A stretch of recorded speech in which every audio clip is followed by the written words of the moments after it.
Why will she cheat on you, and why will you almost always realize it too late? The biggest mistake men make is thinking cheating starts the moment she meets another guy. It doesn't.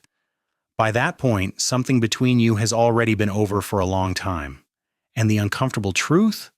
There are signs that appear months before it happens, but most men ignore them because they look harmless. Right now, you're going to understand what actually happens in her mind before cheating.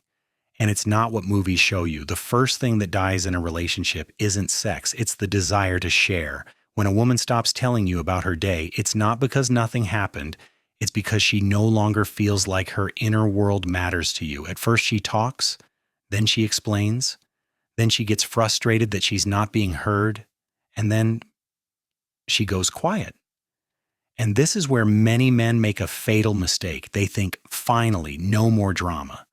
But that's not peace. That's emotional withdrawal. Cheating doesn't start with touch. It starts when someone else becomes the person she wants to talk to.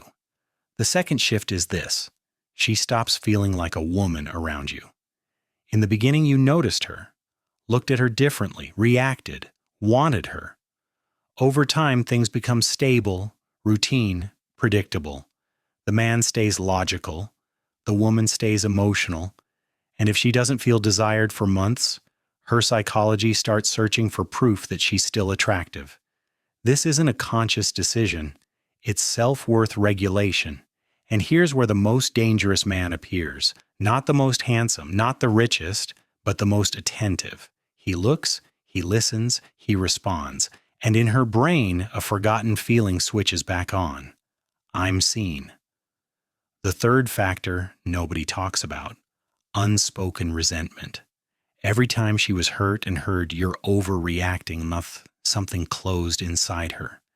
Every time she felt alone next to you, distance grew. Relationships rarely collapse loudly, they erode silently. And at some point, a line gets crossed inside her.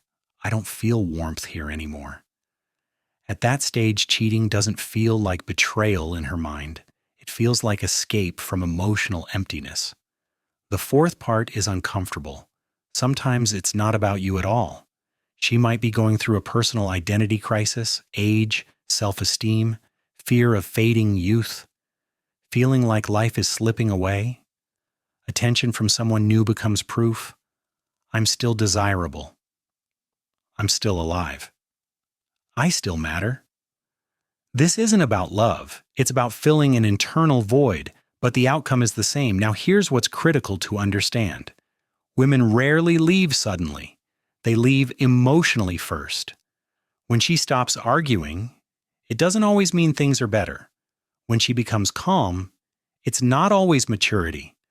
Sometimes it's the stage where she no longer cares enough to fight, and that's when many men start trying. When she's already gone inside, cheating rarely looks like wild passion. More often, it's a quiet story where she simply felt warmth somewhere she had felt cold for too long. This explains the psychology, but it doesn't excuse the act. Responsibility for cheating always belongs to the person who does it. But if you don't understand the process, the pattern repeats with different people. Here's the truth most people never say out loud. Loyalty is not maintained by control, not by jealousy, not by rules.